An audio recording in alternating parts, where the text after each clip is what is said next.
Sentence improvement. सो यहाँ पर पहला क्वेश्चन है, this was a 5 day journey for these curious boys. इन क्यूरियस बॉयज़ के लिए ये एक 5 day जर्नी थी। So answer is A. 5 day journey होता है, 5 days नहीं होता। नेक्स्ट है question number 2, he has bought a 5 star hotel this year by dint of his affluent grandfather. Affluent मतलब धनी। उसने अपने रिच ग्रैंडफादर की वजह से एक 5 star होटल ख़रीदा है। So answer is C, 5 star hotel होगा, 5 stars नहीं होता, ठीक है। My munificent friend has given me 10-50 rupee note. So answer is C, 10-50 rupee note नहीं होता, 10-50 rupee नोट्स होगा। सो सी आपका सही हो जाएगा। अच्छा, question number 4, Mohan and brothers is a very good company. So answer is D, no improvement. यहाँ पर कोई इम्प्रूवमेंट नहीं है, क्योंकि भले ही ये मोहन एंड ब्रदर्स लग रहा है कि ये प्लूरल नाउन है, बट ये सिंगुलर है, क्योंकि यहाँ पर ये एक कंपनी का नाम है, ठीक है। सो डी आपका सही हो जाएगा। नेक्स्ट है question number 5, he has given me 10 tons of coal at a discount. यानी डिस्काउंट पर उसने मुझे 10 टन कोयला दिया है। So answer is D, no improvement, क्योंकि 10 tons सही है यहाँ पर, ठीक है। ये एक प्लूरल नाउन है, तो 10 tons ही होगा। इससे question number 6, my father and teacher are choleric but erudite. यानी कि जो मेरे फादर हैं और जो मेरे टीचर हैं वो कैसे हैं, कॉलरिक हैं, झगड़ालू हैं। कॉलरिक का मतलब होता है झगड़ालू, और एरुडाइट मीन्स विद्वान। झगड़ालू हैं और विद्वान हैं। सो आंसर इज़ ए। यहाँ पर आर नहीं होगा, इज़ होगा, क्योंकि जो मेरे फादर हैं वही मेरे टीचर हैं। यहाँ पर एक ही व्यक्ति है, यानी कि नाउन सिंगुलर है यहाँ पर। नेक्स्ट है question number 7, my father and my teacher are not rustic and pugnacious. यानी कि जो मेरे फादर हैं और जो टीचर हैं वो क्या है, रस्टिक मीन्स होता है गंवार, और ये पगनेशियस का मतलब होता है झगड़ालू। झगड़ालू नहीं है ना। तो यहाँ पर जो आपका आंसर है वो हो जाए। नेक्स्ट है question number 8, a hammer and a sickle are needed for this work. यानी कि इस काम के लिए एक हैमर और एक सिकल की ज़रूरत है। एक हैमर यानी कि हैमर होता है हसिया, हसिया को बोलते हैं हैमर, और सिकल होता है वो दराती, जिससे ना फसल वगैरह काटी जाती है ना। तो एक हैमर की ज़रूरत है यहाँ पर, और एक सिकल की ज़रूरत है इस काम के लिए। So there is no need of improvement, है ना। डी आपका सही हो जाएगा, सही है ये सेंटेंस, क्योंकि हैमर और सिकल यहाँ पर प्लूरल सब्जेक्ट है। नेक्स्ट है question number 9, a hammer and a sickle are the sign of the communist party. यानी कि एक हैमर यानी कि वही हंसिया, और दराती क्या है, कम्युनिस्ट पार्टी का साइन है, यानी चुनाव चिन्ह है यहाँ पर। तो यहाँ पर जो वर्ब है ना वो सिंगुलर यूज़ होगी। So answer is C, are नहीं आएगी, क्योंकि यहाँ पर एक चुनाव चिन्ह की बात हो रही है। यहाँ पर कोई वर्क नहीं हो रहा है इससे। जैसे बुक वगैरह के नेम होते हैं ना, जैसे कंपनी का नाम, बुक का नाम, स्टेट का नाम, ये सब सिंगुलर में आते हैं। तो इसी तरीके से यहाँ पर ये भले ही स्ट्रक्चर वाइज डबल लग रहा है, लेकिन ये एक सिंगुलर नाउन माना जाएगा, ठीक है। नेक्स्ट है क्वेश्चन नंबर 10, 40 मैंगो ट्री, मतलब 40 mango trees are the name of my newly started company. यानी मेरी जो नई कंपनी है उसका नाम क्या है, 40 मैंगो ट्री। तो आंसर इज़ ए। यहाँ पर आर नहीं आएगा, यहाँ पर इज़ का यूज़ होगा। वैसे हम बोलते हैं ना कि 40 मैंगोज़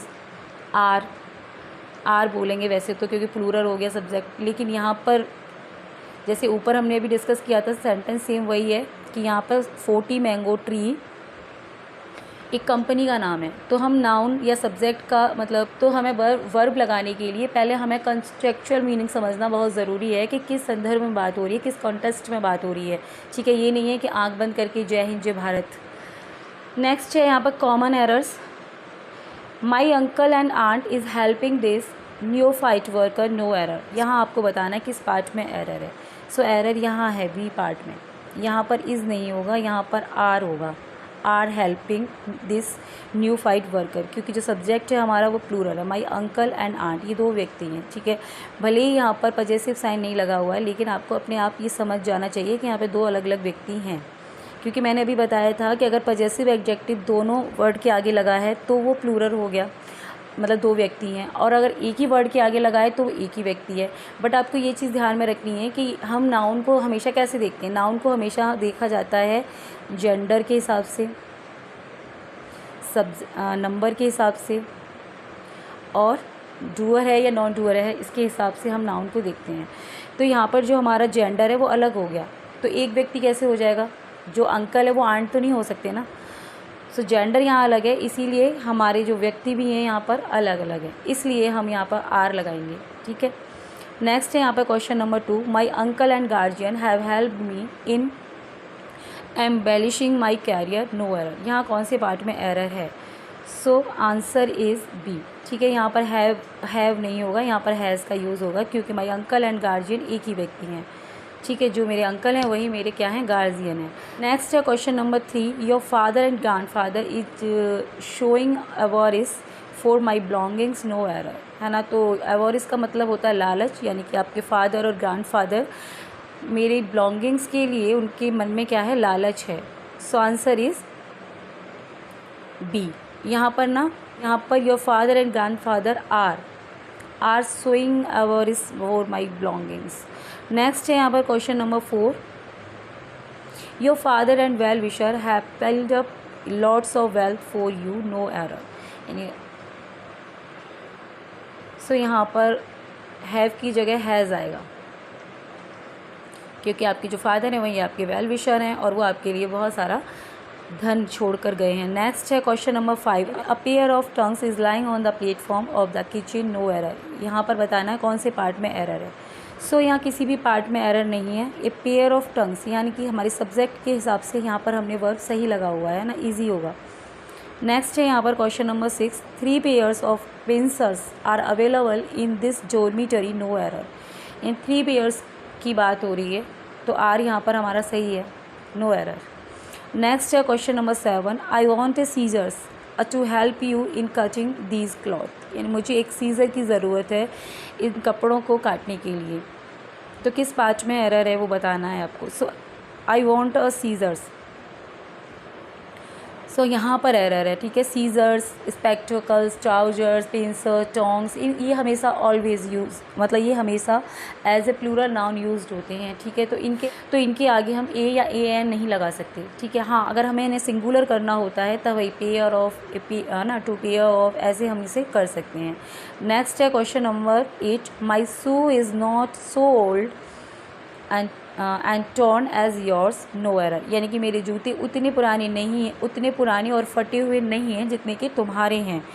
तो बताइए कौन से पार्ट में एरर है। सो यहाँ पर ए पार्ट में एरर है, क्योंकि मैंने अभी बताया कि सीजर्स, टंग्स, शूज़, ये हमेशा शॉक्स, ये जो वर्ड हैं ये हमेशा प्लूरल यूज़ होते हैं। ठीक है, शूज़ एक प्लूरल नाउन होगा, तो यहाँ पर my shoes are not so old and torn as yours, ऐसे यूज़ होगा।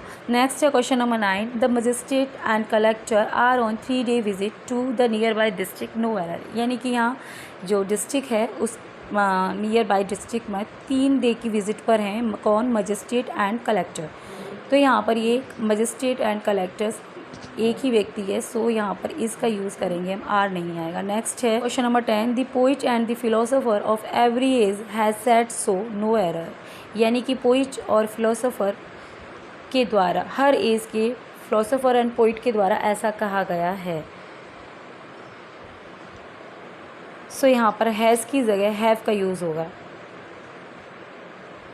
ठीक है, क्योंकि ये एक प्लूरल सब्जेक्ट है। So this is all about this video. Thank you so much.